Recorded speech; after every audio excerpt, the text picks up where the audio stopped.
দক্ষিণ আমেরিকার বিস্তারিত অ্যামাজন রেইন ফরেস্ট পৃথিবীর সবচেয়ে রহস্যময় জঙ্গল, যেখানে সূর্যের আলো পর্যন্ত পুরোপুরি মাটিতে পৌঁছাতে পারেনি। হাজার হাজার বছর পুরানো গাছ ঢেকে রেখেছে চারদিক, শুধু অন্ধকার, সবুজ ছায়া, ভেজা মাটি, অদ্ভুত পাখির ডাক আর এমন সব শব্দ যেখানে উৎসব কেউ কখনো দেখতে পায় না। এই স্থানীয় উপজাতিরা বিশ্বাস করে এই জঙ্গল জীবত। এখানে পাহাড় ঘুমায়, নদী ফুসফুস করে, আর কুয়াশার ভিতর লুকিয়ে থাকা এমন কিছু প্রাণী রাক্ষস যাদের জাগে তোলা মানে মৃত্যু।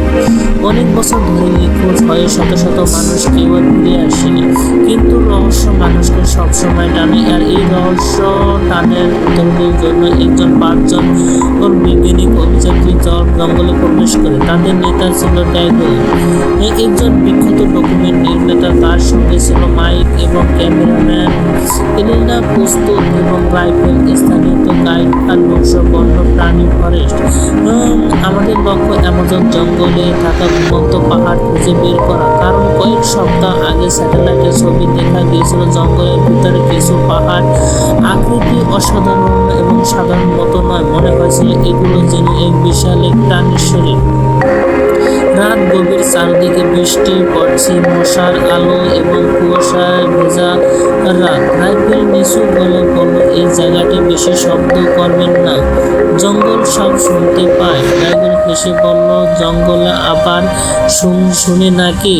রাইল উত্তর দিল। দূরে অন্ধকারের দিক তাকিয়ে রইল। হঠাৎ একটি শব্দ ভেসে উঠল, ফিসফিস, এবং মাটি হালকা কেঁপে উঠল।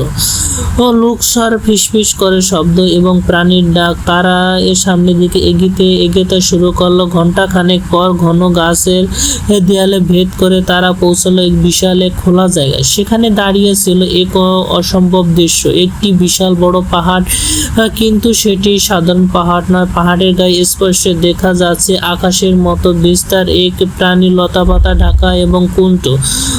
আরেকটির উপরে দেখলো 2টি মাথা অ্যানাকোন্ডা সাপ, অন্য মাথায় একটি সিংহর মতো। দানবটি চোখ বন্ধ করে মনে হয়েছিল হাজার হাজার বছর ধরে ঘুমিয়ে আছে, কিন্তু সাপের মুখ এবং অবিরাম জল পড়ছে। সেই জল পাহাড়ে বেয়ে একদম নিচে নামছে, বিশাল একটি ঝর্ণা হয়ে গেছে।